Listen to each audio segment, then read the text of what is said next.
বাংলাদেশী খেদাৰ নামত চৰকাৰে দেখোন নাটক কৰিবলৈ আৰম্ভ কৰিছে। এসত্তৰ আগত অহা কোনো মানুহৰ একো হ'ব নোৱাৰিব, চৰকাৰে জবাব দিব লাগিব, এই মুহূৰ্তত হুংকাৰ দিছে আমছুৱে। শেহতীয়া আপডেট আমি জানিব বিচাৰিছোঁ, এসত্তৰ আগত অহা প্ৰতিজন নাগৰিক সুৰক্ষিত থাকিব লাগিব বুলি দাবী জনাইছে আমছুৰ তৰফৰ পৰা। শেহতীয়াকৈ পুছবেক কৰা বহু লোকৰ সন্ধান নাই বুলি অভিযোগ উত্থাপন কৰিছে আমছুৱে। আমছুৰ সভাপতি ৰেজাউল কৰিম চৰকাৰে বহু অভিযোগ উত্থাপন কৰিছে চৰকাৰৰ বিৰুদ্ধে। চৰকাৰে হেনো বাংলাদেশী খেদাৰ নামত এখন নাটক কৰিছে আৰু এইখন নাটকক বহু লোক এতিয়া অসুৰক্ষিত হৈছে। বহু লোকক পুছবেক কৰা হ'ল, কিন্তু তেওঁলোকৰ সন্ধানেই নাই। বাংলাদেশী খেদাৰ নামত চৰকাৰে এখন নাটক আৰম্ভ কৰিছে বুলি অভিযোগ উত্থাপন কৰিছে আমছুৱে। আমছুৰ সভাপতি ৰেজাউল কৰিম চৰকাৰ এই মুহূৰ্তত জাঙুৰ খাই উঠিছে। এসত্তৰ আগত অহা প্ৰতিজন নাগৰিক সুৰক্ষিত থাকিব লাগিব। এসত্তৰ আগত অহা কোনো এগৰাকী লোক অসুৰক্ষিত হ'লে নহ'ব। অসমৰ মুখ্যমন্ত্ৰীয়ে সংখ্যালঘুসকলক টাৰ্গেট কৰি লৈছে। কেৱল সংখ্যালঘুসকলক টাৰ্গেট কৰিছে কিয়? বাংলাদেশীতো হিন্দুও থাকিব পাৰে। এটা পৰিয়াল, পিতৃ মাতৃ ভাৰতীয়, সন্তান আকৌ ভাৰতীয়, এজন কেনেকৈ বাংলাদেশী? পুছবেক কৰা বহু মানুহৰ আজি সন্ধানে নাই। পুছবেক কৰিলে, তাৰ পাছত ঘূৰাই আনিলে। বহু লোক কিন্তু এতিয়াও নিৰুদ্দেশ হৈ আছে। কিয়? ক'ত গ'ল সেই লোকসকল? পুছবেক কৰা লোকসকল কলৈ গ'ল? উত্তৰ দিয়ক চৰকাৰে, হুংকাৰ দিছে বৰ্তমান সময়ত আমছুৱে। আমছুৰ সভাপতি ৰেজাউল কৰিম চৰকাৰ জাঙুৰ খাই উঠিছে। বাংলাদেশী খেদাৰ নামত চৰকাৰে নাটক কৰিছে। বাংলাদেশী খেদাৰ নামত চৰকাৰে যিখন নাটক কৰিছে, সেইখন নাটকত বহু নিৰীহ বলি হ'বলগীয়া হৈছে। এসত্তৰ আগত অহা প্ৰতিজন নাগৰিক সুৰক্ষিত থাকিব লাগিব। কোনো এগৰাকী লোকৰ একো হ'ব নালাগিব। NRCত নাম নহা কোনো লোকৰ গাত হাত দিব নোৱাৰিব। নাম অহা হ'ব লাগিছিল। ইয়াত পুছবেকৰ পৰা আৰম্ভ কৰি ভাৰতীয় নাগৰিকৰ ওপৰত চৰকাৰে অন্যায় কৰি আছে বুলি উল্লেখ কৰিছে আমছুৱে। আমছুৰ সভাপতি ৰেজাউল কৰিম চৰকাৰে বহু কথা উল্লেখ কৰিছে। উচ্ছেদৰ নামত অবৰ্ণনীয় পৰিৱেশ সৃষ্টি কৰি মানুহৰ মাজত ট্ৰাক সৃষ্টি কৰিছে আমছুৰ সভাপতি ৰেজাউল কৰিম চৰকাৰৰ অভিযোগ। এয়া উচ্ছেদিতসকলৰ পুনৰ সংস্থাপনৰ দাবী কৰিছোঁ। আমছুৰ সভাপতি ৰেজাউল কৰিম চৰকাৰৰ দাবী, উচ্ছেদ কৰক, কিন্তু আলাপ আলোচনাৰ মাজেৰে উচ্ছেদ কৰক। উচ্ছেদ কৰাৰ নামত কেনেধৰণৰ ব্যৱস্থা কৰিছে সেইটোও চাই লওক চৰকাৰে। কেৱল ধৰ্মীয় সংখ্যালঘু হোৱাৰ বাবেই আক্ৰোশমূলকভাৱে উচ্ছেদ কৰা হৈছে। আক্ৰোশমূলকভাৱে তেওঁলোকক টাৰ্গেট কৰা হৈছে। কেৱল সংখ্যালঘু লোকক টাৰ্গেট কৰা হৈছে। এই উচ্ছেদ অবৰ্ণনীয় উচ্ছেদ। এই উচ্ছেদ আমি চাব পৰা নাই। এই উচ্ছেদৰ পাছত কেনেধৰণৰ অৱস্থা হৈছে উচ্ছেদিতৰ। হাজাৰ হাজাৰ শিশু আজি ত্ৰিপালৰ তলত আছে। বতাহ, বৰষুণ, ৰ'দৰ মাজত তেওঁলোকে কেনেধৰণে অনাহাৰে অনিদ্ৰাৰে জীৱন কটাবলগীয়া হৈছে। খাবলৈ পানী নাই, চিকিৎসাৰ ব্যৱস্থা নাই, ঔষধৰ নাটনিত বহুলোকে ধৰফৰাই আছে। এই সময়ছোৱাত চৰকাৰে তেওঁলোকক চাব লাগে নে নালাগে? ধৰ্মীয় সংখ্যালঘু হোৱাৰ বাবেই দুৰ্বল বুলি ভাবি এনে কাম কৰিছে কিয়? জাঙুৰ খাই উঠিছে আমছু। চৰকাৰে এই মানুহখিনিক টাৰ্গেট কৰি লৈছে। কেৱল সেই মানুহখিনিকে টাৰ্গেট কৰা হৈছে, কেৱল সেই মানুহখিনিকে উচ্ছেদ কৰা হৈছে। সংখ্যালঘু ৰাইজ আতংকিত হৈ পৰিছে আজি এইখন চৰকাৰৰ সন্মুখত। সংখ্যালঘু হোৱাটো যেন পাপ হৈছে।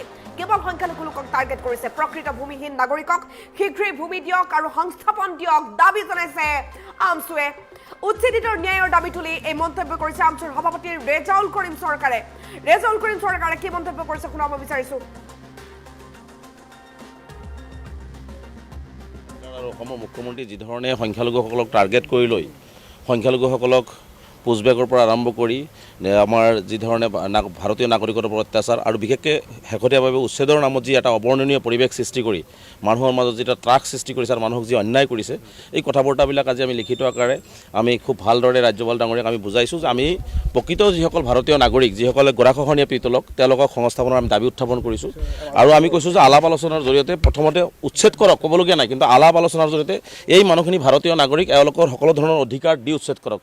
তাত সকলো ধৰণৰ সহযোগিতা থাকিব। কিন্তু আক্ৰোশমূলকভাৱে কেৱল ধৰ্মীয় সংখ্যালঘু হোৱাৰ বাবেই আজি তেওঁলোকে সাম্প্ৰদায়িক মানে ৰহণ সানি পেলাই কেৱল ধৰ্মীয় সংখ্যালঘুক টাৰ্গেট কৰি যিধৰণে উচ্ছেদ কৰিছে, এই উচ্ছেদটো অবৰ্ণনীয় উচ্ছেদ আৰু এইটো অমানৱীয় উচ্ছেদ কৰা হৈছে।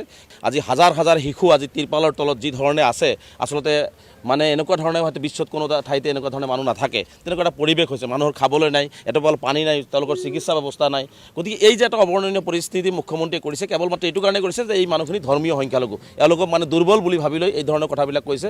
গতিকে আমি ৰাজ্যপাল ডাঙৰীক এটা কথা কৈছোঁ যে চৰকাৰে এই মানুহখিনিক আলাপ আলোচনাৰ জৰিয়তে চৰকাৰক যদি ভূমি লাগে, তেওঁলোকক ভূমি দি পেলাই, তেওঁলোকক সকলো ধৰণৰ অধিকাৰ দি পেলাই তেওঁলোকক উচ্ছেদ কৰক, তাৰ পৰা আঁতৰাই দিয়ক। তাৰ কিন্তু সেইখিনি মানুহক সুবিধা দি পেলাই কৰক, কিন্তু এইখিনি কৰি থকা হোৱা নাই। গতিকে আমি কৈছোঁ যে ৰাজ্যপাল মহোদয় আমি হস্তক্ষেপ বিচাৰিছোঁ যে এই মানুহখিনি এটা যাযাবৰী জীৱন যাপন কৰিছে আৰু এই মানুহখিনি এটা মৃত্যুৰ মুখলৈ ঠেলি দিয়া হৈছে। আৰু বিশেষকৈ আৰু যি ধৰণে উচ্ছেদ চলাবৰ কাৰণে যি ধৰণে প্লেনিং কৰা হৈছে, আজি মই স্পষ্টকৈ কৈছোঁ, আজি যিটো যোৱাকালি যিটো নলবাৰীত উচ্ছেদ হৈছে, এই উচ্ছেদত 2006 চনতে তেওঁলোকক গৰাখহনীয়া পীড়িত তেওঁলোকক ভূমিহীন মানুহ বুলি ইতিমধ্যে তাৰে চাৰ্কেল অফিচাৰজনে লিখিত আকাৰে চৰকাৰক জনাইছে। ভূমিধৰ বৰ্মন ডাঙৰীয়া প্ৰয়াত ভূমিধৰ বৰ্মন ডাঙৰীয়া এইসকল মানুহক চৰকাৰী নোটিছত তেওঁলোকক ভূমি প্ৰদান কৰাৰ দাবী উত্থাপন কৰিছে। কিন্তু তথাপিতো তেওঁলোকক ভূমি প্ৰদান নকৰি লেণ্ড এডভাইজৰী বৰ্ডিত তেওঁলোকে পঠোৱা হৈছে। মানুহখিনিৰ 66-71 কাগজ পাতি তাত চোৱাৰ কাৰণে দায়িত্ব দিয়া হৈছিল, সেইখিনিও চোৱা হৈছে, সেইখিনিও জমা দিয়া হৈছে। তাৰ পিছতো তেওঁলোকক আক্ৰমণমূলকভাৱে উচ্ছেদ কৰা হ'ল। গতিকে এইটো কেৱল মাত্ৰ সেইকাৰণে আমি কৈছোঁ যে এনেকুৱা ধৰণৰ এটা উচ্ছেদ চলি আছে। আজি এই লখিমপুৰত আজি কবৰস্থানটোকো আজি মানুহ য'ত মৃত্যু হৈ আছে, মৃত্যু হোৱাৰ পিছত মানুহে কবৰস্থানত থাকিছে, সেই কবৰস্থানটো তেওঁলোকে ভাঙি দিয়াৰ কাৰণে চেষ্টা চলাই আছে। গতিকে আমি এনেকুৱা এটা পৰিৱেশৰ মাজত আমাৰ সংখ্যালঘু ৰাইজক পেলাই দিয়া হৈছে। গতিকে আমি সংখ্যালঘু ৰাইজ এতিয়া খুব আতংকিত হৈ আছোঁ। সংখ্যালঘু ৰাইজ এতিয়া কেনেকৈ জীয়াই থাকিব এই কথাবিলাক আমি উত্থাপন কৰিছোঁ আৰু ৰাজ্যপাল ডাঙৰীয়াক এই কথাখিনি কৈছোঁ। ৰাজ্যপাল ডাঙৰীয়াক কৈছে যে আমি কথাবিলাক আলোচনা কৰি যিখিনি জেনুইন ভাৰতীয় নাগৰিক, যিসকলৰ ভূমি নাই, যিসকলে গৰাখহনীয়া পীড়িত, এই কথাবিলাক নিশ্চিতভাৱে চালি জাৰি চোৱা হ'ব। কাৰণ ইয়াত তেওঁ কৈছে যে আইনগত কথাবিলাকো চোৱা হ'ব আৰু আলোচনাৰ জৰিয়তে কৰিব লাগে। হিংসাত্মকমূলকভাৱে বা আক্ৰমণমূলকভাৱে কৰা বস্তু বিষয় নহয়। গতিকে আলোচনাৰ জৰিয়তে হওক বা আইনে কি কয়, এই মানুহখিনিক কেনেদৰে সংস্থাপন কৰা যায়, সেই কথাবিলাক লৈ আচলতে চৰকাৰে আলোচনা কৰিব লাগে বুলি ৰাজ্যপাল ডাঙৰীয়াই আমাক কৈছে। ভাৰতীয় নাগৰিক, বাপেক ভাৰতীয়, মাক ভাৰতীয়, আজি বহু মানুহক আজি তেওঁলোকে ক'ত লৈ গ'ল, কেনেকৈ লৈ গ'ল, বাংলাদেশত পুছবেক কৰা বুলি কয়, বাংলাদেশতো নাই, বাংলাদেশৰ পৰাও লোৱা হোৱা নাই বুলি ইতিমধ্যে আমি সংবাদ মাধ্যমত দেখিছোঁ। গতিকে সেই মানুহখিনি আজি ক'ত গৈছে, সেই পৰিয়ালৰ মাক দেউতাক আজি তেওঁলোকৰ পৰিয়ালৰ মানুহ বিচাৰি হাহাকাৰ কৰিছে। সেইখিনি মানুহ তেওঁলোকে ক'ত ৰাখিছে?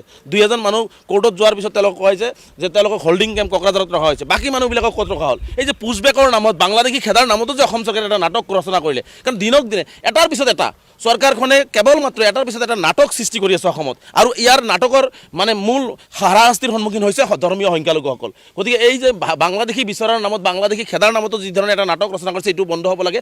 আমি স্পষ্টকৈ কৈছোঁ, 71 চনৰ আগৰ প্ৰতিজন ভাৰতীয় নাগৰিক ইয়াত সুৰক্ষিত থাকিব লাগিব। যিসকলৰ নাম NRCত আহিছে বা যিসকলৰ নাম NRCত অহা নাই, তেওঁলোকক ৰিজেকশ্যন শ্লিপ দি কামবিলাক আৰম্ভ কৰক।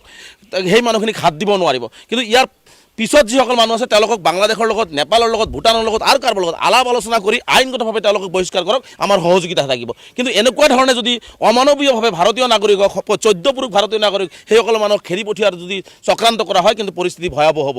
অসম চৰকাৰ আৰু অসমৰ মুখ্যমন্ত্ৰী যি ধৰণে সংখ্যালঘুসকলক টাৰ্গেট কৰি লৈ সংখ্যালঘুসকলক পুছবেকৰ পৰা আৰম্ভ কৰি আমাৰ যি ধৰণে ভাৰতীয় নাগৰিকৰ ওপৰত অত্যাচাৰ আৰু বিশেষকৈ শেহতীয়াভাৱে উচ্ছেদৰ নামত যি এটা অবৰ্ণনীয় পৰিৱেশ সৃষ্টি কৰি মানুহৰ মাজত যিটা ত্ৰাস সৃষ্টি কৰিছে আৰু মানুহক যি অন্যায় কৰিছে, এই কথা বাৰ্তাবিলাক আজি আমি লিখিত আকাৰে আমি খুব ভালদৰে ৰাজ্যপাল ডাঙৰীয়াক আমি বুজাইছোঁ যে আমি প্ৰকৃত যিসকল ভাৰতীয় নাগৰিক, যিসকলে গৰাখহনীয়া পীড়িত লোক, তেওঁলোকক সংস্থাপনৰ আমি দাবী উত্থাপন কৰিছোঁ। আৰু আমি কৈছোঁ যে আলাপ আলোচনাৰ জৰিয়তে প্ৰথমতে উচ্ছেদ কৰক, ক'বলগীয়া নাই, কিন্তু আলাপ আলোচনাৰ জৰিয়তে এই মানুহখিনি ভাৰতীয় নাগৰিক, এওঁলোকৰ সকলো ধৰণৰ অধিকাৰ দি উচ্ছেদ কৰক। তাত সকলো ধৰণৰ সহযোগিতা থাকিব। কিন্তু আক্ৰমণমূলকভাৱে কেৱল ধৰ্মীয় সংখ্যালঘু হোৱাৰ বাবেই আজি তেওঁলোকে সাম্প্ৰদায়িক ৰহণ সানি পেলাই কেৱল ধৰ্মীয় সংখ্যালঘুক টাৰ্গেট কৰি যি ধৰণে উচ্ছেদ কৰিছে, এই উচ্ছেদটো অবৰ্ণনীয় উচ্ছেদ আৰু এইটো অমানৱীয় উচ্ছেদ কৰা হৈছে। আজি হাজাৰ হাজাৰ শিশু আজি তিৰপালৰ তলত যি ধৰণে আছে, আচলতে এনেকুৱা ধৰণে হয়তো বিশ্বত কোনো ঠাইতে এনেকুৱা ধৰণে মানুহ নাথাকে, তেনেকুৱা এটা পৰিৱেশ হৈছে। মানুহৰ খাবলৈ নাই, এটোপাল পানী নাই, তেওঁলোকৰ চিকিৎসা ব্যৱস্থা নাই। গতিকে এই যে এটা অবৰ্ণনীয় পৰিস্থিতি মুখ্যমন্ত্ৰীয়ে কৰিছে, কেৱল মাত্ৰ এইটো কাৰণে কৰিছে যে এই মানুহখিনি ধৰ্মীয় সংখ্যালঘু, এওঁলোকক দুৰ্বল বুলি ভাবি লৈ এই ধৰণৰ কথাবিলাক কৈছে।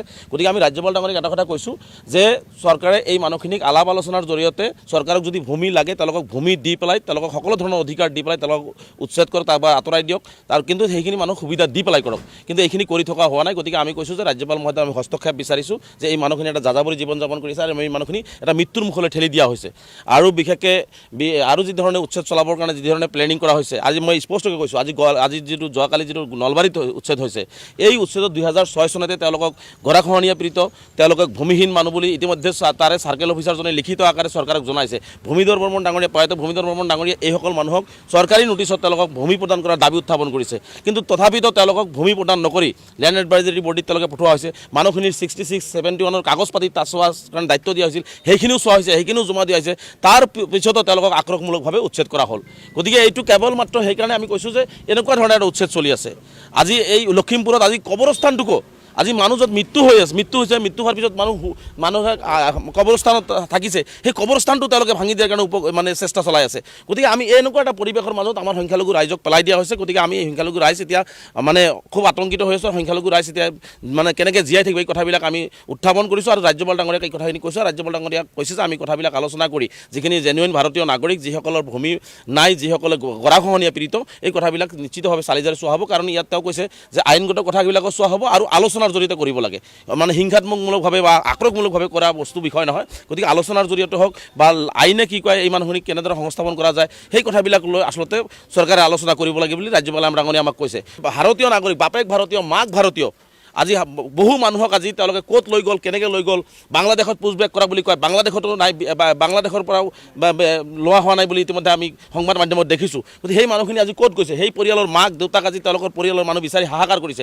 সেইখিনি মানুহ তেওঁলোকে ক'ত ৰাখিছে 2 মানুহ কোৰ্টত যোৱাৰ পিছত তেওঁলোকে কয় যে তেওঁলোকক হোল্ডিং কেম্প কোকৰাঝাৰত ৰখা হৈছে বাকী মানুহবিলাকক ক'ত ৰখা হ'ল এই যে পুছবেকৰ নামত বাংলাদেশী খেদাৰ নামতো যে অসম চৰকাৰে এটা নাটক ৰচনা কৰিলে কাৰণ দিনক দিনে এটাৰ পিছত এটা চৰকাৰখনে কেৱল মাত্ৰ এটাৰ পিছত এটা নাটক সৃষ্টি কৰি আছে অসমত আৰু ইয়াৰ নাটকৰ মানে মূল হাৰাশাস্তিৰ সন্মুখীন হৈছে ধৰ্মীয় সংখ্যালঘুসকল গতিকে এই যে বাংলাদেশী বিচৰাৰ নামত বাংলাদেশী খেদাৰ নামতো যি ধৰণে এটা নাটক ৰচনা কৰিছে এইটো বন্ধ হ'ব লাগে আমি স্পষ্টকৈ কৈছোঁ 71 চনৰ আগৰ প্ৰতিজন ভাৰতীয় নাগৰিক ইয়াত সুৰক্ষিত থাকিব লাগিব যিসকলৰ নাম NRCত আহিছে বা যিসকলৰ নাম NRCত অহা নাই তেওঁলোকক ৰিজেকশ্যন স্লিপ দি কামবিলাক আৰম্ভ কৰক সেই মানুহখিনিক হাত দিব নোৱাৰিব কিন্তু ইয়াৰ পিছত যিসকল মানুহ আছে তেওঁলোকক বাংলাদেশৰ লগত নেপালৰ লগত ভূটানৰ লগত আৰু কাৰোবাৰ লগত আলাপ আলোচনা কৰি আইনগতভাৱে তেওঁলোকক বহিষ্কাৰ কৰক আমাৰ সহযোগিতা থাকিব কিন্তু এনেকুৱা ধৰণে যদি অমানৱীয়ভাৱে ভাৰতীয় নাগৰিকক 14 পুৰুষ ভাৰতীয় নাগৰিক সেইসকল মানুহক খেদি পঠিওৱাৰ যদি চক্ৰান্ত কৰা হয় কিন্তু পৰিস্থিতি ভয়াৱহ হ'ব